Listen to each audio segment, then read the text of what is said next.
ஆகையால் கர்த்தர் அந்நாளிலே சொன்ன இந்த மலை நாட்டை எனக்கு தாரும், அங்கே ஏனாக்கியரும் அரணிப்பான பெரிய பட்டணங்களும் உண்டு என்று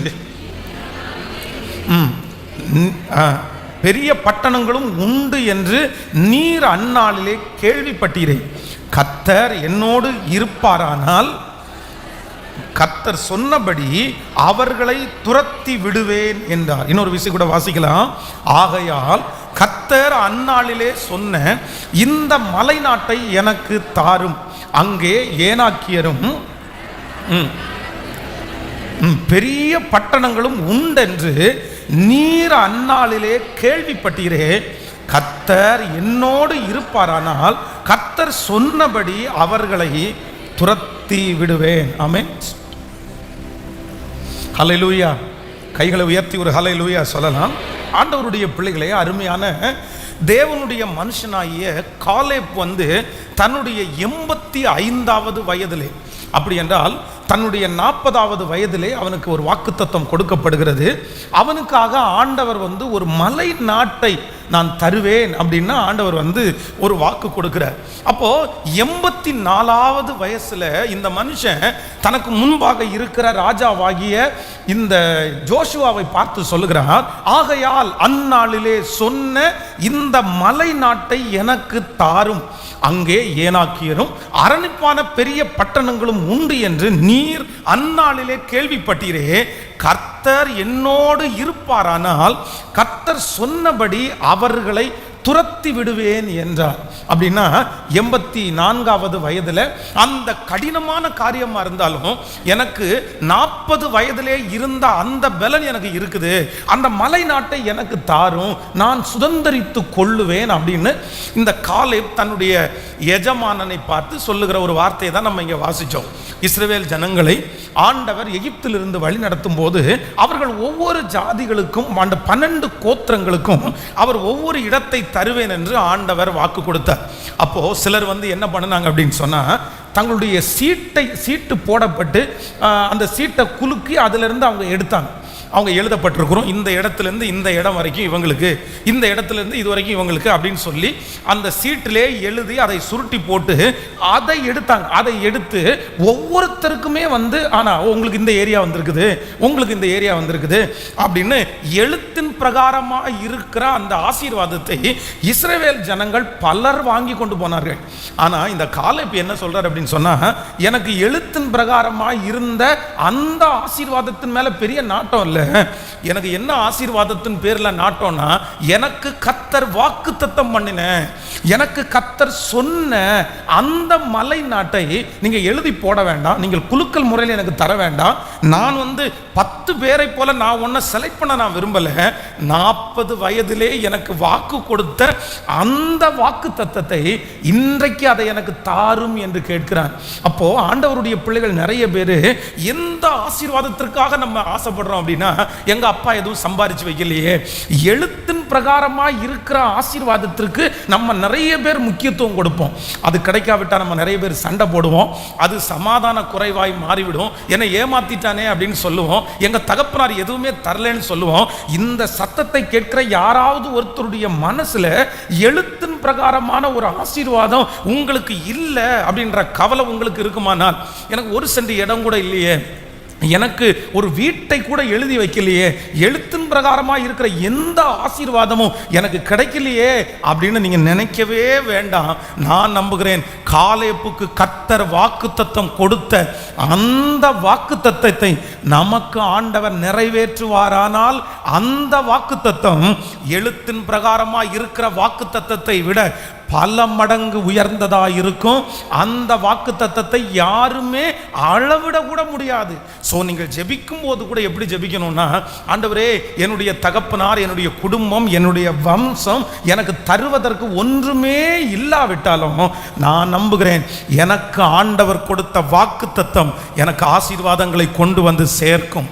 மகிமையை கொண்டு வந்து சேர்க்கும் என்னுடைய ஆண்டவர் வாக்குத்தத்தத்தை கொடுத்து என்னை ஆசீர்வதிக்கிற கர்த்தராய் இருக்கிறார். கைகளை அசைத்து ஒரு ஹல்லேலூயா சொல்லலாம். கர்த்தருடைய பிள்ளைகளே, கிட்டத்தட்ட ஒரு 45 ஆண்டுகள் வந்து காத்திருந்த அந்த காத்திருப்பின் நாட்கள் முடிந்து 45 வருடங்கள் தாண்டி கர்த்தர் காலேப்பை ஒரு சுதந்திரத்தை சுதந்திரித்துக் கொள்ளும்படியாய் கிருபை செய்தார். நான் நம்புகிறேன் இந்த ஜெபத்தில் இருக்கிற நம்ம வந்து ஒருவேளை பல வருடமாய் சில காரியங்களுக்காய் நீங்கள் காத்திருக்கலாம். 45 வருஷமாய் காத்திருந்த அந்த மனுஷனுக்கு ஆண்டவர் ஒரு நாள் கர்த்தர் அவனுடைய கையிலே அந்த ஆசீர்வாதத்தை கர்த்தர் தந்தார். நான் நம்புகிறேன் நீங்கள் காத்திருக்கிற காரியங்கள் எத்தனை ஆண்டுகளாக இருந்தாலும் ஆண்டவர் உங்க கையில கொண்டு வந்து தருவேன் என்று கர்த்தர் வாக்கு கொடுக்கிறார். இந்த மாதம் முடிகிறதற்குள்ளே நீங்கள் பல வருடமாய் காத்திருந்த காரியங்கள் உங்கள் கைகளிலே வந்து சேரும் என்று நான் நம்புகிறேன். காத்திருந்த அந்த காரியங்கள் கொடுக்கப்படுகிற நாள், பல வருடங்களாய் காத்திருந்த அந்த காரியத்தை கர்த்தர் நிறைவேற்றுகிற ஒரு மாதமாய் ஆண்டவர் இந்த மாதம் மாறும். இந்த வருடம் முடிகிறதற்குள்ளே நான் விசுவாசிக்கிறேன் ஆண்டவர் நீங்கள் காத்திருந்ததை கர்த்தர் உங்களுக்கு தர வல்லவராய் இருக்கிறார். ஆமென். அந்த மலை நாட்டை 45 ஆண்டுகள் தாண்டி வேதம் சொல்லுகிறது அவன் கேட்டு வாங்கினான் அப்படின்னு சொல்லுது. இந்த காலேப் என்ன பண்ணாராமா, என்ன எல்லாரும் மாதிரி நீங்க நினைச்சிட வேண்டாம். எனக்கு கொடுக்க வேண்டியது எவ்வளவு கடினமா இருந்தாலும் கண்டிப்பாக நான் அந்த காரியத்தை ஜெயித்து நான் பெற்றுக்கொள்வேன் அப்படின்னு தனக்கு உரியதை அவன் கேட்டு பெற்றுக்கொண்டான். அப்போ நான் நம்புறேன் ஆண்டவர் வந்து உங்களிடத்திலையும் என்னிடத்திலையும் என்னை எதிர்பார்க்கிறார் என்றால் நாம் நினைப்பதற்கும் வேண்டிக் கொள்வதற்கும் அதிகமாய் செய்கிற கர்த்தர். என்னை நோக்கி கூப்பிடு, அப்பொழுது நான் உனக்கு மறு உத்தரவு அருளை செய்து ஆபத்தில் உன்னோடு இருந்து உன்னை தப்புவித்து உன்னை கனப்படுத்துவேன். கேளுங்கள், அப்பொழுது உங்கள் சந்தோஷம் நிறைவாய் இருக்கும்படி இவைகளை பெற்றுக்கொள்வீர்கள். கேளுங்கள், அப்பொழுது உங்களுக்கு கொடுக்கப்படும். தட்டுங்கள், அப்பொழுது உங்களுக்கு திறக்கப்படும். கேட்கிற எவனும் பெற்றுக்கொள்ளுகிறான். அப்போ சில காரியங்களை ஆண்டவருடைய பிள்ளைங்க சும்மா சுதந்திரிக்க முடியாது. எப்படிதான் சுதந்திரிக்க முடியும்னா நீங்கள் கேட்டு பெற்றுக்கொள்ள கர்த்தர் உங்களுக்கு உதவி செய்ய போகிறார். ஆமென். இந்த காலேப் வந்து கிட்டத்தட்ட 45 வருடங்கள் காத்திருந்த இந்த காரியத்தை, பல நாட்கள் எதிர்பார்த்திருந்த இந்த காரியத்தை ஆண்டவர் இந்த மனுஷனுக்கு தருவதற்கு ஒரு 3 குணங்களை வந்து நான் பார்த்தேன். இந்த காலேப்பினுடைய ஒரு 3 விதமான குவாலிட்டி, அதை இன்றைக்கு உங்களுக்கு சொல்லி உங்களுக்காக நான் ஜெபிக்க போகிறேன். வேதத்தை திறந்து நம்ம முதலாவதாக ஒரு வசனத்தை நம்ம வாசிக்க போகிறோம். எடுத்துக்கொள்ளுங்கள். நீங்கள் எண்ணாகமம் புஸ்தகத்திலே ஒரு வசனத்தை எடுத்துக்கொள்ளலாம். எண்ணாகமத்திலே 14ஆம் அதிகாரத்தினுடைய 8வது வசனத்தை நம்ம வாசிக்க போகிறோம். 14ஆம் அதிகாரம் 8வது வசனத்தை வாசிக்க போகிறோம். கர்த்தர் நம்மேல் பிரியமாய் இருந்தால் அந்த தேசத்திலே நம்மை கொண்டு போய் பாலும் தேனும் ஓடுகிற அந்த தேசத்தை நமக்கு கொடுப்பார். இன்னொரு விஷயம் கூட வாசிக்கலாம். கர்த்தர் நம்மேல் பிரியமாய் இருந்ததால் அந்த தேசத்திலே நம்மை கொண்டு போய் பாலும் தேனும் ஓடுகிற அந்த தேசத்தை நமக்கு கொடுப்பார். ஆண்டவருடைய பிள்ளைகளே, இஸ்ரவேல் ஜனங்கள் எல்லாரும் இப்பொழுது வேவு பார்க்கிறதற்காக 12 பேரை மோசே அந்த நாட்களிலே தேவனுடைய மனுஷன் அந்த நாட்களிலே அனுப்பினார். அப்போ இந்த 12 பேரும் கடந்து போய் திரும்பி வருகிறார்கள். அதுல 10 பேர் என்ன சொல்றாங்க அப்படின்னு சொன்னா, அந்த தேசம் கொடுமையான தேசம், அந்த தேசத்தை நம்ம சுதந்திரிக்க முடியாது, அங்க பெரிய பெரிய ராட்சதர்களை நம்ம பார்த்தோம், அங்க இருக்கிறவங்க ரொம்ப நமக்கு பயப்படுத்தினாங்க, அதனால நம்ம தப்பா நம்ம டிசைட் பண்ணிட்டோம், நம்ம தவறாய் ஒரு இடத்திற்கு கடந்து வந்தோம் அப்படின்னு அவங்க 10 பேர் சொல்றாங்க. ஆனா அந்த 10 பேர் சொல்லும்போது 2 பேர், ஜோஷுவாவும் காலேப்.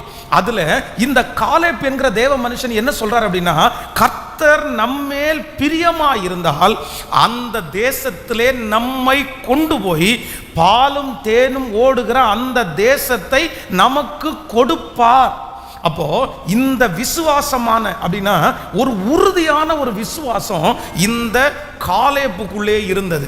40 வருடங்களாய் நீங்கள் பல வருடங்களாய் காத்திருக்கிற ஒரு காரியம் உங்களுடைய வாழ்க்கையிலே கிடைக்க வேண்டுமானால் நம்பர் 1, முதலாவதாக ஒரு தேவனுடைய பிள்ளைக்கு இருக்க வேண்டியது என்ன அப்படின்னா, ஒரு உறுதியான ஒரு விசுவாசத்தை கர்த்தர் உங்களிடத்திலையும் என்னிடத்திலையும் எதிர்பார்க்கிறார். சூழ்நிலை வித்தியாசமா இருக்கிறது, தனக்கு தாங்கள் எதிர்பார்த்தது மாதிரி இல்லை. தன்னுடைய கண்ணுக்கு முன்னாடி பயப்படுத்துகிற காரியமெல்லாம் நடக்கிறது. தங்களை சுற்றி இருக்கிற 10 பேர் எதிர்மறையாய் பேசுகிறார்கள். ஆனால் வேதம் சொல்லுகிறது, காலேப் மட்டும் என்ன சொல்றார் அப்படின்னா, இல்லவே இல்லை, ஆண்டவர் நம்மோடு கூட இருப்பாரானால் அந்த மலை நாட்டை எனக்கு கர்த்தர் தருவார். ஆமென். இந்த ஜெபத்தில் இருக்கிற உங்களுடைய விசுவாசம் ஒருவேளை மழுங்கி போயிருக்கலாம்.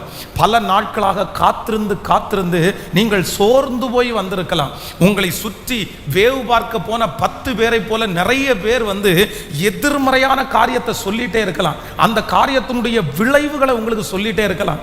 ஆனால் காலேப்பினிடத்திலே இருந்த அந்த உறுதியான விசுவாசத்தை கர்த்தர் உங்களிடத்திலையும் என்னிடத்திலையும் எதிர்பார்க்கிறார். ஆமென் சொல்லுங்கள். நான் உறுதியாயிருப்பேன். கர்த்தர் என்னுடைய குடும்பத்தை சந்திப்பார். கர்த்தர் என் தேவையை சந்திப்பார். கர்த்தர் என் சூழ்நிலையை மாற்றுவார். கர்த்தர் என் கடன் பிரச்சனையை என்னை விட்டு எடுத்து போடுவார். கர்த்தர் ஒரு நாள் என் தலையை நிமிர பண்ணுவார். கர்த்தர் என்னுடைய கையின் பிரயாசத்தை கர்த்தர் ஆசீர்வதித்தார். நெடு நாட்களாக கர்த்தர் சொன்ன அந்த வாக்குத்தத்தத்தை எனக்காக ஆண்டவர் சீக்கிரமாய் நிறைவேற்ற போகிறார். ஆண்டவருடைய கரத்திலிருந்து நான் அதை வெகு சீக்கிரத்திலே பெற்றுக்கொள்ள போகிறேன். நான் காத்திருந்தது ஒரு நாளும் வீணாக போக போவது இல்லை. நான் அவரை உறுதியாய் பற்றி பிடிப்பேன். ஹல்லேலூயா. உம்மை உறுதியாய் பற்றி கொண்ட மனதை உடையவர்கள் உம்மையே நம்பி இருக்கிறபடினால் அவர்களை பூரண சமாதானத்திற்குள்ளே நடத்துவீர். ஆமென் சொல்லுங்கள். கர்த்தருடைய பிள்ளைகளே, உங்களுக்கு ஆண்டவர் கொடுத்திருக்கிற, நீங்கள் எதிர்பார்த்துட்டு இருக்கிற காரியங்கள் நடக்கணும்னா முதலாவதாக இந்த மனுஷனிடத்தில் இருந்தது என்ன அப்படின்னா, ஒரு உறுதியான விசுவாசம். ஆமென் சொல்லுங்கள். எத்தனை பேர் ஆமோதிக்க முடியும்? ஆண்டவரே எனக்கு தாரும், எனக்கு ஒரு உறுதியான விசுவாசத்தை கர்த்தர் இந்த மாதத்தில் கொடுத்த வாக்குத்தத்தத்தை போல எனக்காக யாவையும் செய்து முடிப்பார். கண்டிப்பாக நிச்சயமாக காரியங்கள் கைகூடி வரும். கர்த்தர் நிச்சயமாக எனக்காக காரியத்தை செய்வார். எனக்காக யுத்தத்தை கர்த்தர் செய்வார். என் பட்சத்திலே கர்த்தர் இருப்பார். 45 ஆண்டுகளாக அவனுக்காக ஒரு ஆசீர்வாதம் காத்து கொண்டு இருக்குமானால் இந்த சத்தத்தை கேட்கிற உங்களுக்காகவும் எனக்காகவும் கர்த்தர் கொடுத்த அந்த வாக்குத்தத்தம் கண்டிப்பாக காத்து கொண்டு இருக்கும் என்று நம்புறவர்கள் கரங்களை தட்டி ஹல்லேலூயா, ஹல்லேலூயா, thank you Jesus. ஆமென். இந்த காலேப் தன்னுடைய உறுதியான விசுவாசத்தை எப்படி வெளிப்படுத்துறார் அப்படின்னா, மற்றவர்களுடைய பார்வையிலே ஏனாக்கின் புத்திரர் பயப்படத்தக்கவர்களாக இருந்தார்கள் அப்படின்னா. ஆனால் இந்த காலேப் என்ன நினைச்சார் அப்படின்னா, அந்த ஏனாக்கின் புத்திரனை விட நான் ஆராதிக்கிற கர்த்தர் பெரியவர் என்கிற ஒரு பெரிய உறுதியான விசுவாசம் இருந்துச்சு. நமக்கு நம்முடைய பலத்திற்கு மிஞ்சி சில ராட்சதர்களை போல பிரச்சனைகளை பார்க்கும்போது நம்முடைய கண்ணு முழுக்க அதன் பேரில் நோக்கமாக இருக்கும். நம்முடைய குறைவுகளை பார்த்து, அதனுடைய வலிமையை பார்த்து, அதன் மேலே நம்முடைய கண்ணு, நம்முடைய இருதயம் கடந்து போகும். ஆனால் ஒரு நாளும் ஆண்டவருடைய பிள்ளைகள் நமக்கு முன்பாக இருக்கிற ஏனாக்கின் புத்திரரை அல்ல, நமக்காக பரிந்து பேசுகிற கர்த்தரையே நோக்கி எல்லாருடைய கைகளையும் உயர்த்தி ஆண்டவரிடத்தில் சொல்லுங்க, ஆண்டவரே எனக்கு ஒரு உறுதியான ஒரு விசுவாசம். சொல்லுங்க, ஒரு உறுதியான விசுவாசம். அதை பெற்றுக்கொள்ளுகிற வரைக்கும் சொல்லுங்க, எல்லாரும் முழு பலத்தோட அந்த காரியங்கள் நடக்கிற வரைக்கும் என்னுடைய விசுவாசத்தை ஸ்திரப்படுத்துகிற கர்த்தர், என்னுடைய விசுவாசத்தை ஸ்திரப்படுத்துகிற கர்த்தர். எனக்கு ஏனாக்கின் புத்திரர் பெரிதல்ல, கர்த்தர் எனக்கு கொடுத்த வாக்குத்தத்தம் பெருசு. ஆண்டவர் எனக்கு சொன்ன வார்த்தை பெருசு. எனக்கு முன்பாக நிற்கிற பிரச்சனை பெரிதல்ல, அதற்கு மேலாக கர்த்தர் எனக்கு கொடுத்திருக்கிற வாக்குத்தத்தம் பெரிய வாக்குத்தத்தம். சொல்லுங்கள், அப்பா இந்த காரியத்திலே நான் உறுதியாயிருப்பதற்கு ஹல்லேலூயா. ஆண்டவர் கர்த்தருடைய பிள்ளைகளிடத்திலே என்ன எதிர்பார்க்கிறார் என்றால், உங்களுடைய விசுவாசத்தில் நீங்கள் எப்படி இருக்கணும்னா உறுதியாக இருக்கணும்னு ஆண்டவர் எதிர்பார்க்கிறார். ஹல்லேலூயா. ஆமென் சொல்லுங்கள். நம்புறீர்களா நீங்கள்? ஆமென். 45 வருஷமாய் உறுதியில் 1% கூட குறையலை. தன்னுடைய நம்பிக்கையில் 1% கூட குறையலை.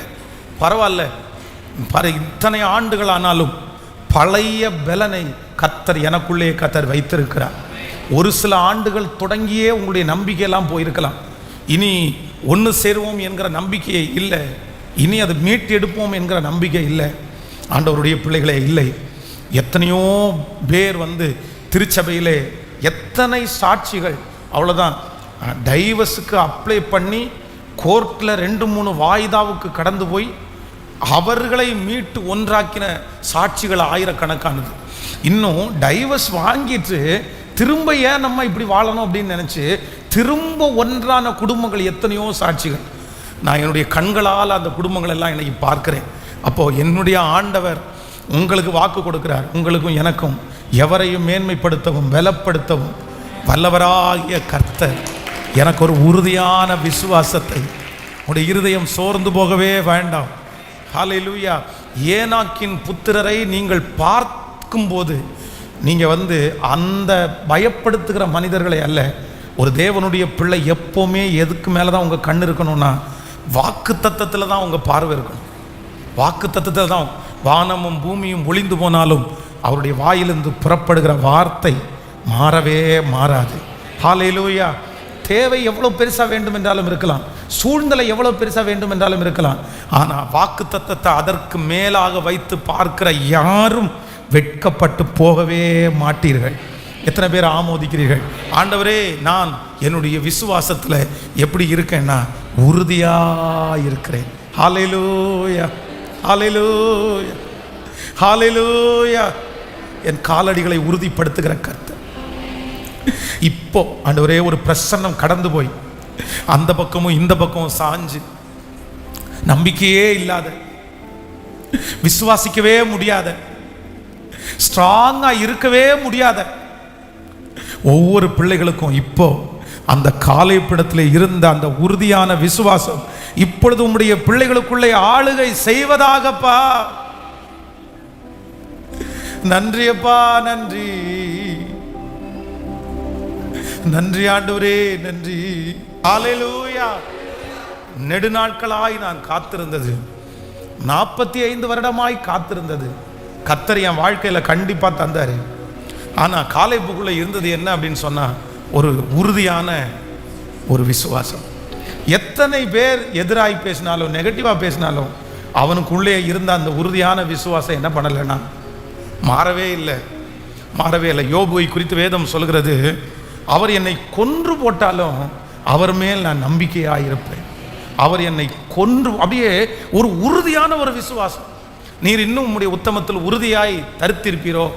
தேவனை தூசித்து ஜீவனை விடும். இன்னுமா உங்களுக்கு விசுவாசம்? இன்னுமா உங்களுக்கு நம்பிக்கை? இன்னுமா நீ நம்பிட்டு இருக்கிற? எப்படி இவ்வளோ நாள் நீ நம்புற? உடனே யோபு என்ன சொல்றார் அப்படின்னு சொன்னா, நீ பைத்தியக்காரி பேசுகிறது போல் பேசுகிறாய். தேவன் கையிலே நன்மையை பெற்ற நாம் தீமையை பெற வேண்டாமோ? கர்த்தர் கொடுத்தார், கர்த்தர் எடுத்தார், கர்த்தருடைய நாமத்திற்கு ஸ்தோத்திரம். ஹல்லேலூயா. அந்த உறுதியான ஒரு விசுவாசம் மறுபடியும் யோபுவை 2 மடங்கு கர்த்தர் ஆசீர்வதித்தார். அக்கினி சூளைக்கு முன்பாக சாத்ராக் மேஷாக் ஆபேத்நேகோ போய் நிற்கும்போது, பரவாயில்லப்பா, இந்த அக்கினி சூளைக்கு கர்த்தர் எங்களை தப்புவித்தாலும் தப்புவியாமற் போனாலும் ஒரு உறுதியான ஒரு விசுவாசம். பரவாயில்ல, நாங்கள் உயிரோடு இருந்தால் கர்த்தருக்கு சாட்சியாக வாழ்வோம், நாங்கள் மரிச்சு போனால் அவரிடத்துல போய் சேருவோம். கர்த்தரை நாங்கள் நம்புகிறோம், அவர் இருக்கிறாருன்னு நம்புகிறோம், அவர் தான் எங்களுடைய தெய்வம். ஒரு உறுதியான விசுவாசம். தானியேல் சிங்கத்தினுடைய கெபிக்குள்ளே போடப்படுவதற்கு பத்திரத்திற்கு கையெழுத்து வைக்கப்பட்டது என்று தெரிந்ததற்கு பிற்பாடும் அவனுக்குள்ள ஒரு உறுதியான ஒரு விசுவாசம் இருந்துச்சு. பரவாயில்ல, நான் கவலைப்பட போறதில்லை, நான் எனக்காக போடப்பட்டிருக்கிற அந்த கையெழுத்துக்காக நான் யாரிடத்திலையும் சிபாரிசு கேட்க போறதில்லை. ஏன் அப்படின்னு சொன்னா, எனக்கு ஒன்று தெரியும், எனக்குள்ள ஒரு உறுதியான விசுவாசம் இருக்குது. கர்த்தர் என் ஜீவனை மீட்டுக்கொள்ள வேண்டுமானால் சிங்கத்தினுடைய கெபிக்குள்ள கூட கர்த்தர் வருவாரு அப்படின்ற நம்பிக்கை அவனுக்கு இருந்துச்சு. ஒரு உறுதியான ஒரு விசுவாசம். யோசேப்பு தன்னுடைய தகப்பனாரை விட்டு எகிப்து தேசத்தில் கொண்டு போகப்படும் போது சிறைச்சாலைக்குள்ள போனாலும் அவனுக்குள்ள பெரிய உறுதியான விசுவாசம் இருந்துச்சு. கண்டிப்பாக ஒரு நாள் கர்த்தர் அவங்க எல்லாருக்கும் முன்பாக என்னை நிறுத்துகிற ஒரு காலம் வரும். எனக்கு ஆண்டவர் கொடுத்த வாக்குத்தத்தம் மாறாது, அவர் எனக்கு கொடுத்த வார்த்தை உண்மை உள்ளது. எனக்கு முன்பாக இருக்கிற பிரச்சனை எவ்வளவு பெரிதா இருந்தாலும் அதை விட பல மடங்கு அதிகம் கர்த்தர் எனக்கு கொடுத்த வாக்குத்தத்தம் என்கிறதிலே யோசேப்பு உறுதியாக இருந்தார். யோசேப்பு உறுதியாக இருந்தார். அப்போ ஆண்டவருடைய பிள்ளைகளுக்கு கர்த்தர் இன்னைக்கு எதிர்பார்க்கிறது என்ன அப்படின்னா, உங்க விசுவாசத்தில் என்னவா இருக்கணும்னா உறுதியாக இருக்கணும். ஹல்லேலூயா. வேற ஒரு ஆப்ஷன் இல்லை, வேற ஒரு நம்பிக்கை இல்லை. இதையும் ட்ரை பண்ணுவோம், அதையும் ட்ரை பண்ணுவோம், இதுவும் நடக்கட்டும் அதுவும் நடக்கட்டும், ஏதாவது ஒன்று வாச்சா பரவாயில்ல அப்படின்னு நினைக்கிறது அல்ல. நான் கர்த்தரிடத்தில் ஒன்றை கேட்டேன், அதையே நான் நாடுவேன். நான் ஒன்னதான் நான் ஃபாலோ பண்ணுவேன். கர்த்தருடைய வார்த்தையை மட்டும்தான் நான் ஃபாலோ பண்ணுவேன். கண்டிப்பாக தேவன் அதை எனக்கு செய்து முடிக்கிறதற்கு வல்லவரா இருக்கிறார். நான் நம்புறேன். இந்த பிரசங்கத்தை பண்ணிட்டே இருக்கும்போது உங்களுடைய தடுமாறுகிற அந்த விசுவாசத்தை கர்த்தர் உறுதியாய் மாற்றுவாராக.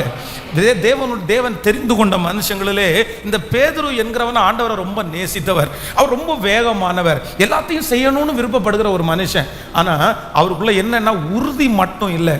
பேதுரு, வேதம் சொல்லுகிறது பேதுருன்னா அவன் நாணல், அப்படின்னா அந்த பக்கமும் இந்த பக்கமும் உறுதி இல்லாமல் இருக்கிறவன்.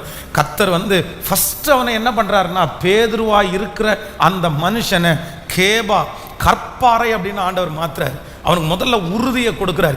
என்றைக்கு ஊழியத்தில் உறுதியான ஒரு நம்பிக்கை கொண்டாரோ அதற்கு பிறகு அவருடைய ஊழியத்தின் நிமித்தமாய் கர்த்தர் பலாயிரம் பேரை கர்த்தர் ரட்சித்தார்.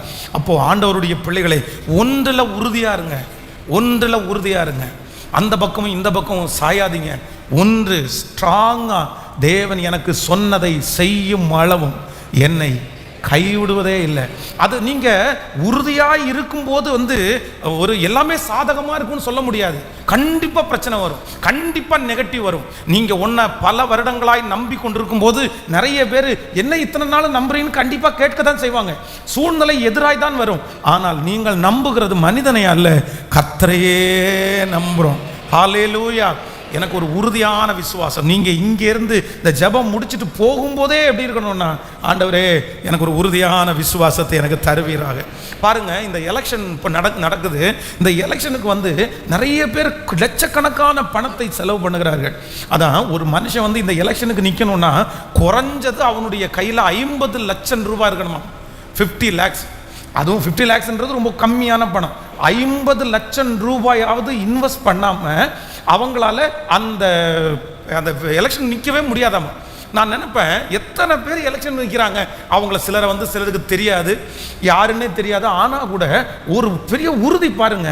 அந்த 50 லட்சம் ரூபாயையும் செலவு பண்ணி ஒருவேளை நான் வந்துட்டா, ஒருவேளை நான் வந்துடுற வாய்ப்பு இருக்குல்ல, இல்லை ஒரு 5 வருஷம் தாண்டி பிடிக்கலாம்ல, இல்லை அடுத்த வருஷம் பிடிக்கலாம்ல. ஒரு எலெக்ஷனில் நிற்கிற மனுஷன் தன்னுடைய ஃபியூச்சரில் தான் செலவு பண்ணுற பணத்தில் தான் எடுக்கிற அந்த முடிவில் அவ்வளோ உறுதியாக இருக்கிறார்களே.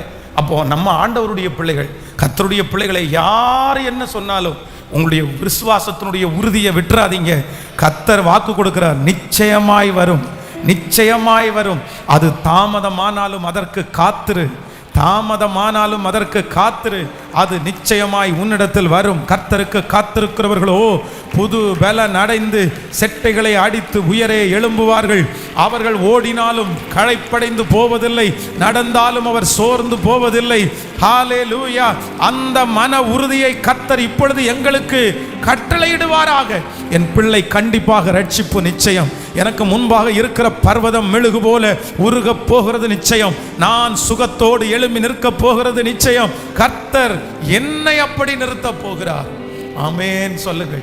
நம்பர் 2, இரண்டாவதாக இந்த 40 வருடங்களாய் காத்திருந்த இந்த நம்பிக்கை இந்த காலேப்பினுடைய வாழ்க்கையில் நிறைவேறுவதற்கு இரண்டாவது ஒரு காரியத்தை நம்ம வாசிக்க போகிறோம். நீங்க ஜோஷுவாவின் புஸ்தகம் 14ஆம் அதிகாரத்தினுடைய 11வது வசனத்தை வாசிக்கலாமா? ஜோஷுவாவின் புஸ்தகம் 14ஆம் அதிகாரம் 11வது வசனம் வாசிக்கலாம். மோசே என்னை அனுப்புகிற நாளில் எனக்கு இருந்த அந்த பலன்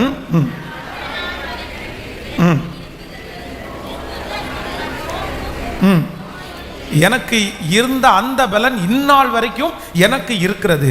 யுத்தத்திற்கு போக்கும் வரத்துமாய் இருக்கிறதற்கு அப்பொழுது எனக்கு இருந்த பலன் இப்போதும் எனக்கு இருக்கிறது. ஆண்டவருடைய பிள்ளைகளே, இந்த காலேப் என்ன சொல்றார் அப்படின்னு சொன்னா, தன்னுடைய 84வது வயதிலே அவர் யோசுவா பார்த்து சொல்றாரு, மோசே என்னை அனுப்புகிற அந்நாளில் எனக்கு இருந்த அந்த பலன் இப்போ வரைக்கும் எனக்கு இருக்குது. அது எப்படி சாத்தியம்? எப்பவுமே ஒரு மனிதனுடைய வாழ்க்கையிலே வயசு தாண்ட தாண்ட அவங்களுடைய சூழ்நிலை மாறும். நம்முடைய உடலில் பல பாகங்கள் வந்து வித்தியாசமாக இருக்கும்.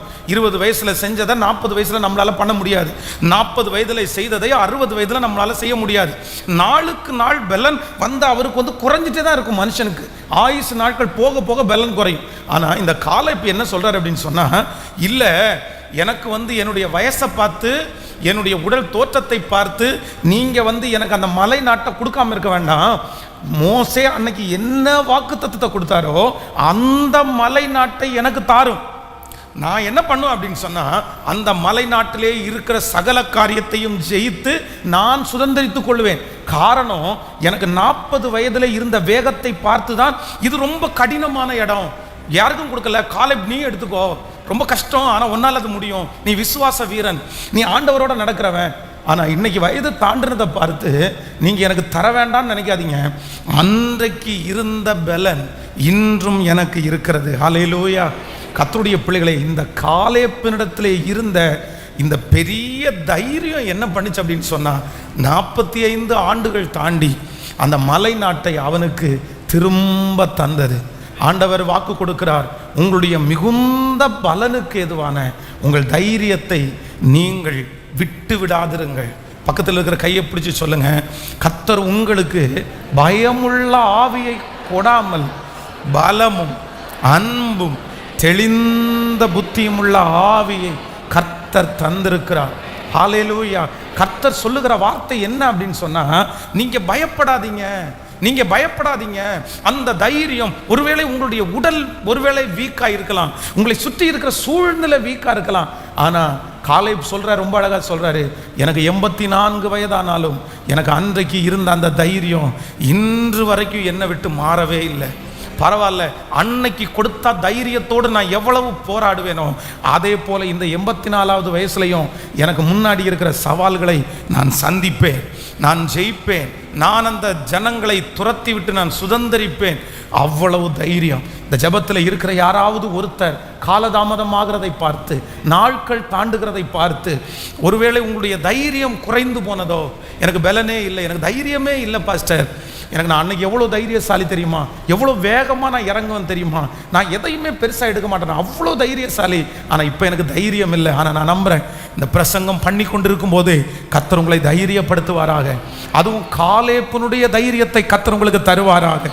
தனக்கு முன்பாக இருக்கிற எதிரிகளை கண்ணால கன்றாலும் நான் நம்புகிறேன், அவனுக்குள்ளே இருந்த தைரியம், கர்த்தர் நம்மோடு கூட இருப்பார். ஆனால் நமக்கு முன்பாக எவ்வளவு பெரிய ஏனாக்கியர் இருந்தாலும் அவனை ஜெயிப்போம் என்கிற தைரியம் அவனுக்கு இருந்தது போல, இந்த சத்தம் கடந்து வரும்போதே உங்களுக்கு முன்பாக இருக்கிற பெரிய சூழ்நிலையும் எதிர்கொள்ளக்கூடிய ஒரு மன தைரியத்தை கர்த்தர் இப்பொழுது தருவாராக.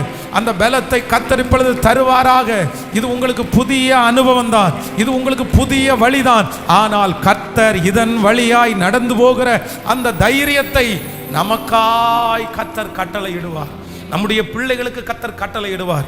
என்னுடைய பிள்ளை தைரியமே இல்லாதவனாக இருக்கிறானே, என்னுடைய மகள் தைரியமே இல்லாதவர்களாக இருக்கிறார்களே, நான் சொல்கிறேன், எவ்வளோ பெரிய சூழ்நிலையானாலும் நமக்கு இரண்டாவது நமக்கு கர்த்தர் கொடுக்க வேண்டிய அபிஷேகம், எனக்கு ஒரு மன தைரியத்தை கர்த்தர் எனக்கு தர வேண்டும். அல்ல, எத்தனை பேர் ஜெபிக்க போறீங்க, ஆண்டவரே எனக்கு மன தைரியத்தை கொடுங்க, ஆண்டவரே எனக்கு மன தைரியத்தை கொடுங்க, ஆண்டவரே. மனுஷங்களுக்கு முன்னாடி போய் நிற்கும்போது உங்களுக்கு தைரியம் வேண்டும், சவால்களை சந்திக்கிறதுக்கு உங்களுக்கு தைரியம் வேண்டும். பாருங்க,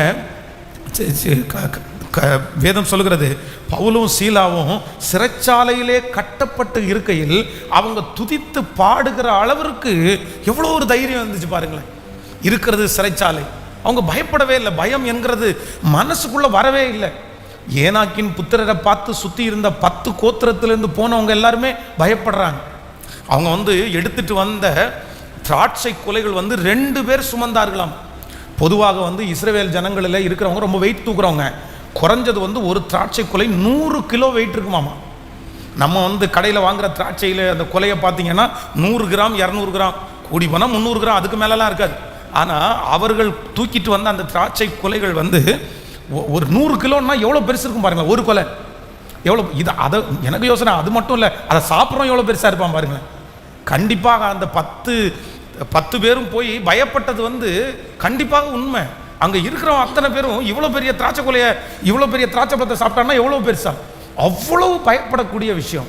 ஆனால் இந்த ஜோஷுவாவும் காலேப்பும் மட்டும் அதுவும் இந்த காலை குறித்து வேதம் சொல்லுகிறது, கர்த்தர் வாக்கு கொடுத்துட்டாரா? ஆண்டவர் வாக்கு தருவாரா? உனக்கு மாற்றுவேன்னு வாக்கு கொடுத்தாரா? இந்த சூழ்நிலை மாறும்னு வாக்கு கொடுத்துட்டாரா? நீங்க எதிர்பார்த்துட்டு வரும்போது கர்த்தர் உங்களோட பேசினாரா? என்ன நடந்தாலும் உங்க மனசு பயப்படவே வேண்டாம், தைரியமா இருங்க. கர்த்தர் வாக்கு தத்தம் கொடுத்தது கண்டிப்பாக நிறைவேறும். அதற்கு விரோதமாய் என்னதான் வந்தாலும் தேவன் உங்கள் பட்சத்தில் உங்களுக்காக யுத்தம் பண்ணி அந்த காரியத்தை வெற்றியாய் மாற்றி தருவார். ஹல்லேலூயா.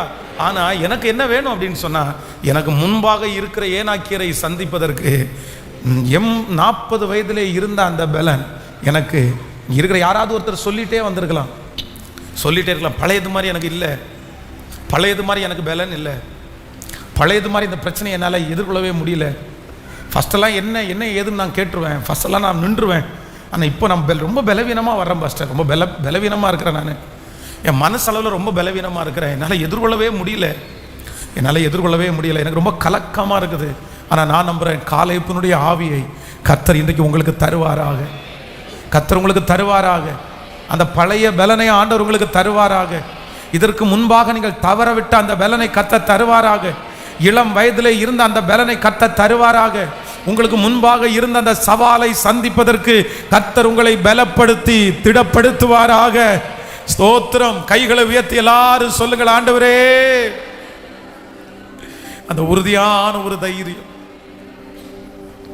அந்த உறுதியான ஒரு தைரியம், அந்த பெரிய தைரியம் என்மேல் கடந்து வரட்டும், என்மேல் கடந்து வரட்டும். ஹல்லேலூயா. ஆண்டவர் நமக்கு கொடுத்திருக்கிற வாக்குத்தத்தங்களை சுதந்திரிக்கிறதற்கு நம்பர் 1 முதலாவதாக நமக்கு தேவை உறுதியான விசுவாசம். உறுதியான விசுவாசம். அந்த பக்கமும் இந்த பக்கமும் சாயாம கர்த்தர் எனக்கு கண்டிப்பா என்ன பண்ணுவார்? செய்வார். ஒரு உறுதியாய் அந்த சூழ்நிலை வரும்போது தன்னை போல காரியங்கள் எல்லாம் அழகாய் கைகூடி வரும் என்கிற ஒரு பெரிய நம்பிக்கை. ஆமேன். உங்களுக்கு வாக்குத்தத்தம்னு ஒன்று கர்த்தர் கொடுத்துட்டாருன்னா, எந்த சூழ்நிலை உங்களுக்கு எதிராகி வந்தாலும் நீங்கள் பயப்படவே வேண்டாம், கண்டிப்பாக அது நடக்கும். உங்களுக்கு உறுதியான விசுவாசம் மட்டும் இருந்தால் போதும். நம்முடைய இந்த ஆலயத்திற்கு இந்த இடத்தை வாங்குவதற்காக ஆண்டவர் தருவேன் அப்படின்னு வாக்கு கொடுத்துட்டார். நான் ரொம்ப விசுவாசித்தேன். ஒரு நாள் அந்த திருச்சபையில் அந்த இடத்துல நடந்து ஜெபம் பண்ணிட்டு இருக்கும்போது ஃபுல்லாக இந்த பக்கம் ஃபுல்லாக கண்ணாடி இருந்துச்சு. ஸோ இந்த கண்ணாடியை எட்டி பார்த்து கையை நீட்டி ஜெபம் பண்ணிகிட்டே இருக்கிற, ஆண்டவரே இந்த இடத்த சுதந்திரமாக்கணும், இந்த இடத்த உங்களுடைய ஆலயத்தை கட்டணும் அப்படின்னு ஜெபம் பண்ணிட்டு வெகு நேரம் அழுது ஜெபம் பண்ண உடனே மனசுக்குள்ள ஒரு திருப்தி வந்துச்சு பாருங்களேன். கர்த்தர் ஜெபத்தை கேட்டுட்டாரு அப்படின்ற ஒரு திருப்தி. உடனே ஒரு வாக்குத்தத்தம் பேசுறது போல, இல்லை இது உனக்கு கிடைச்சிருச்சு, ஆண்டவர் உங்களுக்கு கொடுத்துட்டாரு, சுதந்திரிச்சிட்டீங்க அப்படின்ற ஒரு யாரோ ஒருத்தர் கூட நான் பேசினா எப்படி இருக்கும், அந்த மாதிரி ஒரு பெரிய பலனாக இருந்துச்சு. கண்ணீரெல்லாம் தொடச்சிட்டேன், அவ்வளோதான், நம்ம ஜெபம் போய் சேர்ந்துச்சு அப்படின்ற ஒரு பெரிய நம்பிக்கை. ஆனால் அதற்கு பிறகு இந்த இடத்த வாங்குறதற்கான ப்ராசஸ் எடுக்கும்போது வேதம் நம்ம அந்த ப்ராசஸை எடுக்கும்போது நம்ம சந்தித்த சவால்கள் கொஞ்சமே இல்லை. கரெக்டாக அந்த கொரோனா அப்போ தான் ஸ்டார்ட் ஆகுது பாருங்க.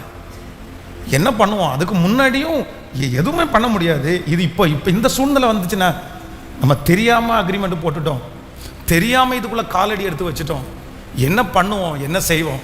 ஆனால் வேதம் சொல்லுகிறது, அவர் கொடுத்த வாக்குத்தத்தம் ஆனதுனால் அது எப்படி நடந்துச்சுன்னே தெரியல. அந்தந்த டைமுக்கு ஆண்டவர் அப்படிப்பட்ட நபர்களை கொண்டு கொடுத்து அந்த ஓனர்ஸ் நீங்கள் முடிக்க மாட்டீங்க. அந்த அவங்க மட்டும் இல்லை, நம்மவும் அப்படி தான் நிறைய பேர். எப்படி நான் நம்புகிறேன், காரியங்களை கைகூடி வர பண்ணின கர்த்தர் ஒரு வாக்குத்தத்தம் கொடுப்பாரானால் அந்த வாக்குத்தத்தத்தை கண்டிப்பாக கர்த்தர் எந்த சூழ்நிலை வந்தாலும் சோர்ந்து போகாதீங்க, நீங்கள் உறுதியாக விசுவாசிங்க, ஆண்டவர் உங்களை கைவிடவே மாட்டார். நிச்சயமாக அது நடக்கும். காற்றை காண மாட்டீர்கள், மழையை பார்க்க மாட்டீர்கள், ஆனால் உங்கள் பள்ளத்தாக்கு தண்ணீரால் நிரப்பப்படும். அது நடக்கும், அது கைகூடி வரும், அது கர்த்தர் வாய்க்க பண்ணுவார். அந்த சூழ்நிலையை கர்த்தர் கொண்டு வருவார்.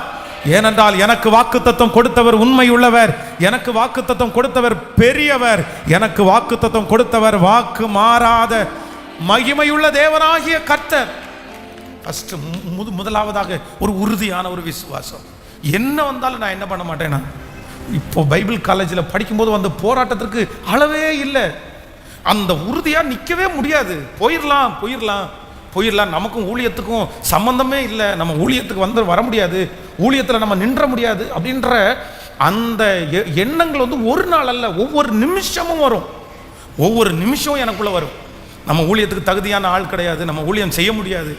ஆனால் நான் நம்புகிறேன், கொஞ்சம் உறுதியான விசுவாசத்தை மட்டும் தாங்காண்டவரே கர்த்தர் கிருபையாய் நடத்துகிறார். ஸோ நம்பர் 1 முதலாவது உறுதியான விசுவாசம். இரண்டாவதாக பெரிய மனதைரியம். ஹல்லேலூயா.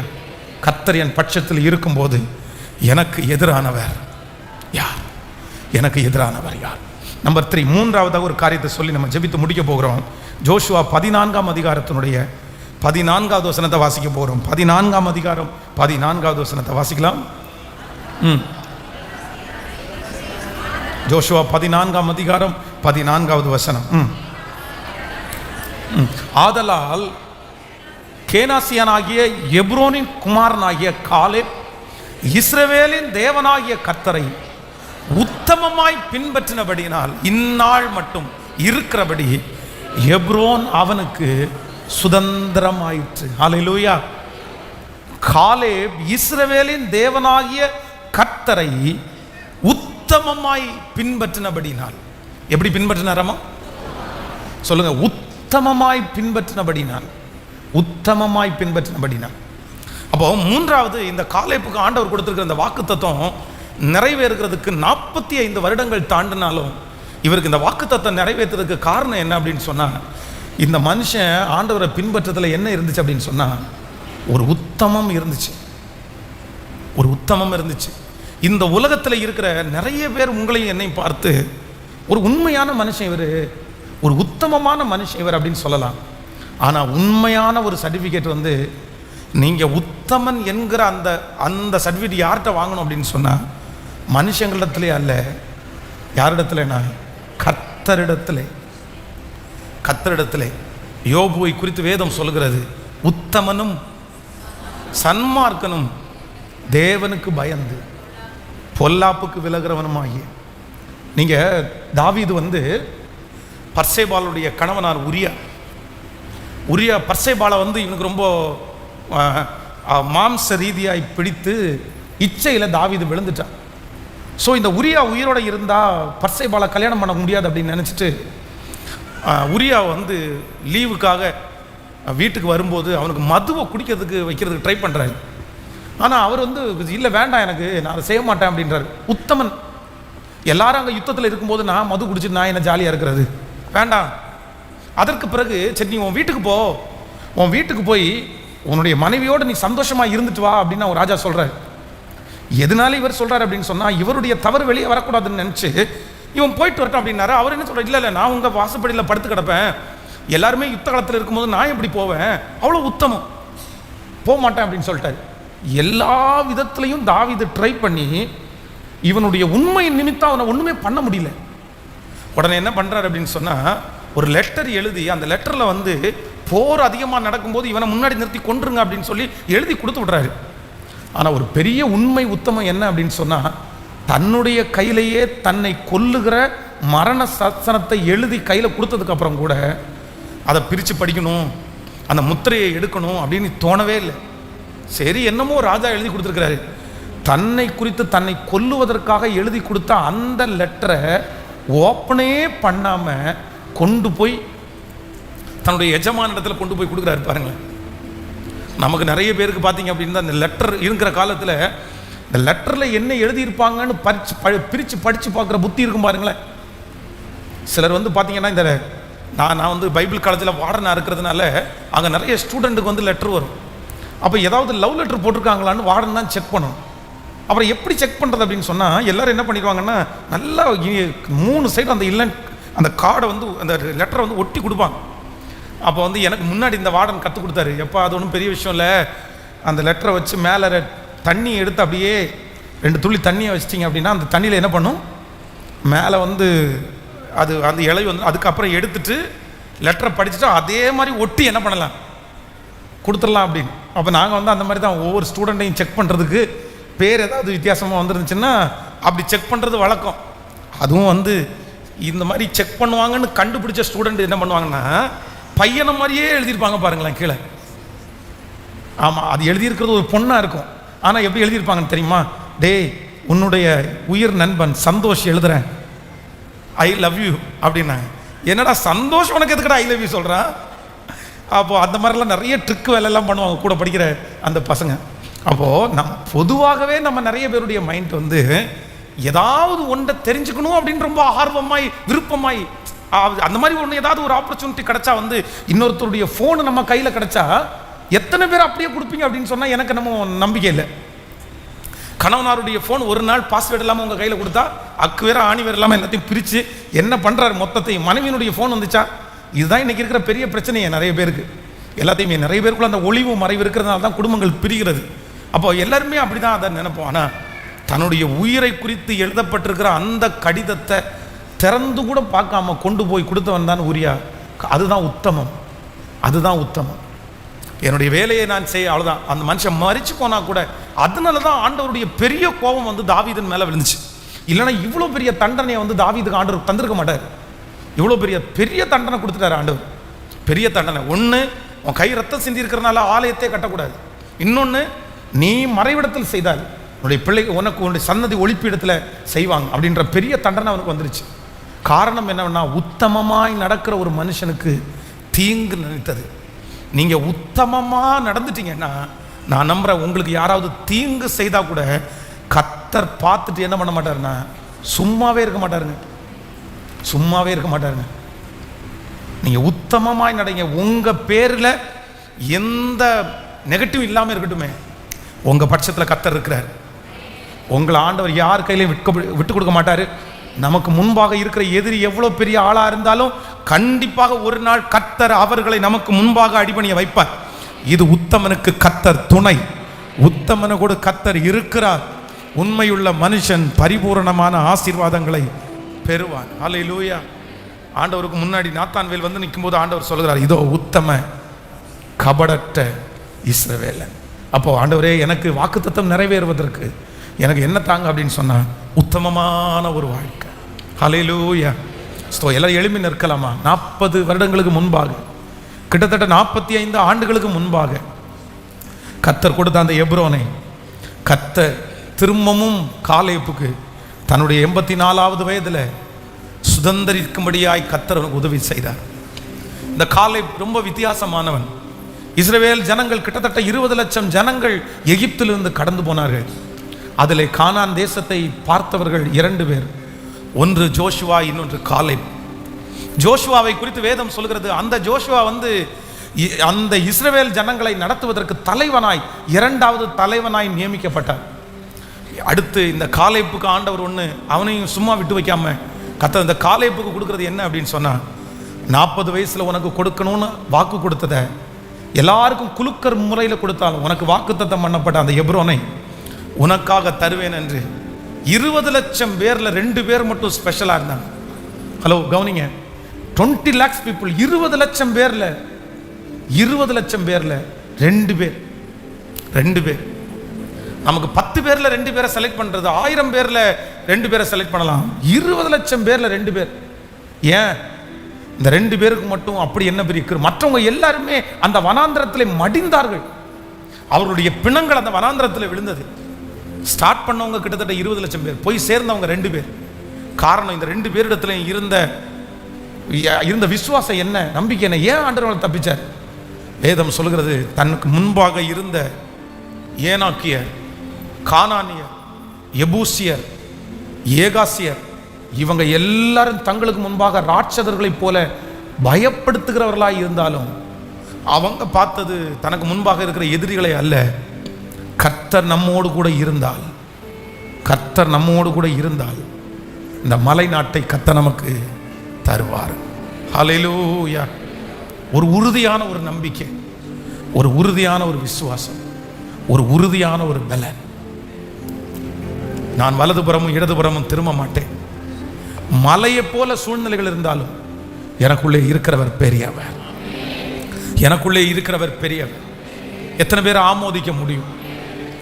காலை எடுத்து வச்சாச்சு, இனி பின்னாடி பார்க்க கூடாது.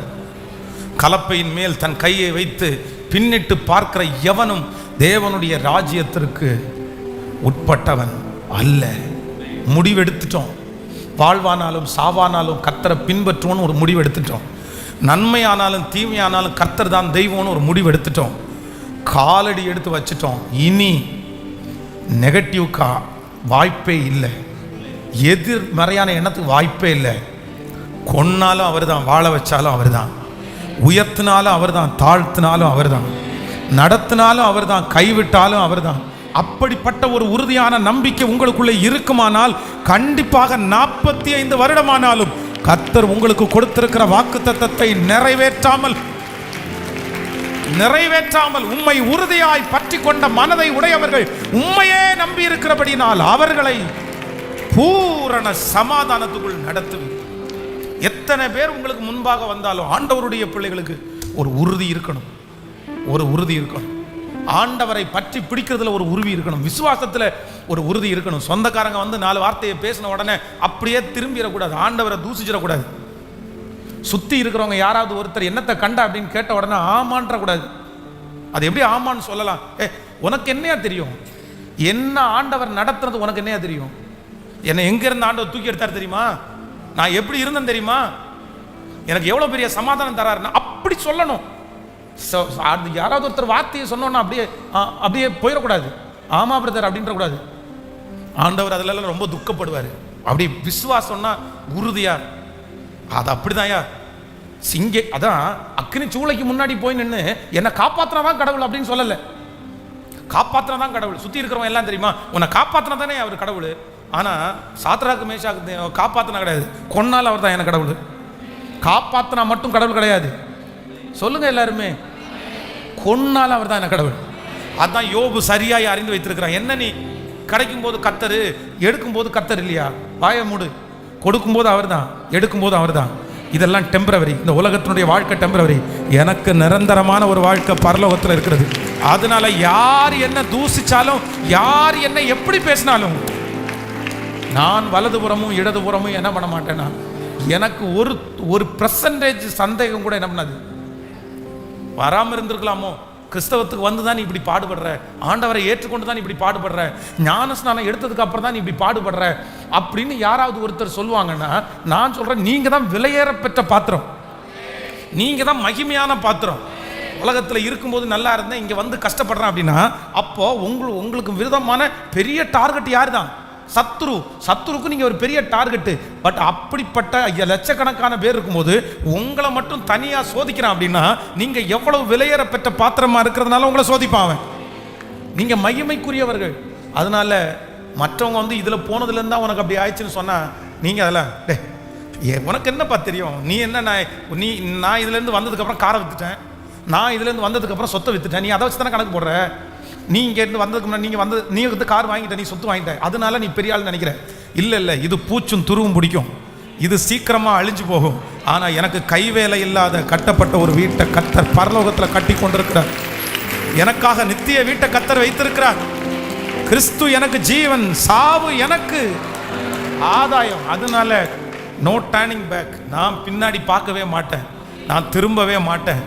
இயேசு எனக்கு முன்னே செல்கிறார், இயேசு எனக்கு முன்னே செல்கிறார். நான் பின்னோக்கேன். சொல்லுங்க எல்லாரும், கையை உயர்த்தி சொல்லுங்க, என்ன வந்தாலும் நான் பின்னோக்க மாட்டேன். முழு பலத்தோட மனசுல கூட நினைக்க மாட்டேன்னு சொல்லுங்க. இன்னொரு ஆப்ஷனை வந்து என் மனசுல கூட நான் நினைக்க மாட்டேன், இன்னொரு வழியை என் மனசுல கூட நினைக்க மாட்டேன். ஹல்லேலூயா. எனக்குரியவர் பெரியவர், எனக்குரியவர் பெரியவர். ஹல்லேலூயா. பாதைகள் எங்கும் தடைக்கற்கள் ஆனாலும் என்னை நடத்திடும் தேவன் என்னோடு கூட இருக்கிறார். எனக்கு பயம் இல்லை, எனக்கு பயம் இல்லை, எனக்கு பயமே எனக்கு இல்லை. கரங்களை தட்டி ஆமென், ஹல்லேலூயா, ஹல்லேலூயா. எனக்கு எதை குறித்தும் பயம் இல்லை. என்னோடு கூட இருக்கிறவர் பெரியவர். ஆமென். எது எனக்கு எதிராக இருந்தாலும் நான் பயப்பட வேண்டிய அவசியம் இல்லை. கிறிஸ்து எனக்கு ஜீவன், கிறிஸ்து எனக்கு ஜீவன். எவ்வளவு பெரிய சிச்சுவேஷனுக்குள்ள கடந்து போனாலும் ஆண்டவருடைய பிள்ளைகளுக்கு பெரிய தைரியம், பெரிய தைரியம். 45 வருடமானாலும் ஒரு பெரிய தைரியம். எனக்கு முன்னாடி இருக்கிற மலை நாடு சாதாரணமானதல்ல. அங்க இருக்கிறவங்க எல்லாம் ராட்சதர்கள். அதுவும் இஸ்ரவேல் ஜனங்களுக்கு பிரிச்சு கொடுத்த அந்த இடங்களில் ரொம்ப நிறைய எதிரிகள் இருந்த, பெரிய பெரிய நபர்கள் இருந்த பிளேஸ் வந்து இந்த காலை போன அந்த எப்ரோனை வந்து ஜோஷுவா வந்து காலேப் கொடுக்கறதுக்கு பயப்பட்டார். ஏன் அப்படின்னா காலேப் மேலே ஜோஷுவாவுக்கு வந்து ஒரு பெரிய நம்பிக்கை, இன்னொன்று வந்து அதில் பெரிய அன்பு இருந்துச்சு. ஏன்னா அந்த 12 பேர் போனதில் இந்த 2 பேர் மட்டும்தானே நல்ல செய்தியை கொண்டு வந்தாங்க. அதனால அவரை வந்து ரொம்ப சேஃப்டியாக பார்த்துக்கணும், அவருடைய கடைசி முடிகிற நாட்களில் சமாதானமாக அவர் முடியணும்னு நினச்சார். அதனால வந்து ஜோஷுவா வந்து காலேப்புக்கு எப்படி எப்ரோனை கொடுக்கறது, ஏன்னா அங்கே ரொம்ப பெரிய பிரச்சனைக்குள்ளே இடம் தானே, அதுக்காக தான் அவர் தயங்கினார். ஆனால் அப்போ தான் காலேப் என்ன சொல்கிறார் அப்படின்னா, நீங்கள் தயங்க வேண்டாம், எப்ரோனில் எவ்வளோ பெரிய பிரச்சனை இருந்தாலும் எனக்கு 40 வயசில் இருந்த தரிசனம், 40 வயசில் இருந்த பெலன், 40 வயசில் இருந்த வைராக்கியம் ஒன்றுமே என்ன பண்ணலைன்னா கொஞ்சம் கூட குறையல. எனக்கு இந்த 84 வயசுலையும் இந்த எப்ரோனை நான் சுதந்தரித்துக் கொள்ளுவேன் அப்படின்னு. ஹல்லேலூயா, ஆமென் சொல்லுங்க. கர்த்தர் உங்களை அப்படிதான் நடத்த போறாரு. கர்த்தர் உங்களை அப்படிதான் பலப்படுத்த போறாரு. உங்களுக்கு முன்பாக உருவாக்கப்படுகிற ஆயுதத்தை குறித்து நீங்கள் பயப்பட வேண்டிய அவசியம் இல்லை. கர்த்தர் உங்களுக்கு ஒரு பெரிய தைரியத்தை கத்தத்தரார். தகப்பனே, உடைய பிள்ளைகள் ஒவ்வொருவருக்காக நான் ஜெபிக்கிறேன். இந்த சத்தத்தை கேட்டுக்கொண்டிருக்கிற பிள்ளைகளுக்காக ஜெபிக்கிறேன். நன்றி அப்பா, நீர் வாக்குத்தத்தம் பண்ணினவர், வாக்கு மாறாதவர். காலங்கள் மாறலாம், மனிதர்கள் மாறலாம், ஆனால் உங்கள் வாக்கு மாறவே மாறாதுப்பா. உங்கள் பிள்ளைகளுக்கு சொன்னதை செய்யும் அளவும் கர்த்தர் கைவிடுவதில்லை. இந்த ஆராதனைக்கு முன்னாடி அவங்க அந்த எப்ரோனை சந்தித்ததுக்கும் இந்த ஆராதனை முடிச்சுட்டு அவங்களுக்கு விரோதமாக இருக்கிற அந்த எப்ரோனை சந்திக்கிறதுக்கும் பெரிய வித்தியாசம் உண்டாகட்டும். தைரியத்தோடு எதிர்கொள்ளட்டும். அந்த சூழ்நிலையை பலத்தோடு எதிர்கொண்டு அது எந்த விதத்தில் அவங்கள பாதிக்க பண்ணவே கூடாதுப்பா. நன்றி, ஆச்சரியமாய் நடத்துவீராக. உங்கள் பிள்ளைகள் செலுத்துகிற காணிக்கைகள் எல்லாம் அங்கீகரித்து ஆசீர்வதித்து லட்சமாய் கோடிகளாய் கர்த்தர் பெருக பண்ணுவீராக. உங்கள் பிள்ளைகளுக்கு நிறைய கொடுங்க ராஜா. இந்த திருச்சபைக்காக ஆண்டவரே, எத்தனையோ ஆண்டவருடைய பிள்ளைகள் உதவி செய்கிறார். ஒவ்வொருவரும் நல்லா இருக்கட்டும். ஆன்லைனில் இந்த சத்தத்தை கேட்டுக்கொண்டிருக்கிற பிள்ளைகள் குடும்பம் ஆசீர்வாதமாக இருக்கட்டும். ஆண்டவரே, உங்கள் கிருபை தாங்கட்டும். இயேசுவின் மூலம் பிதாவே.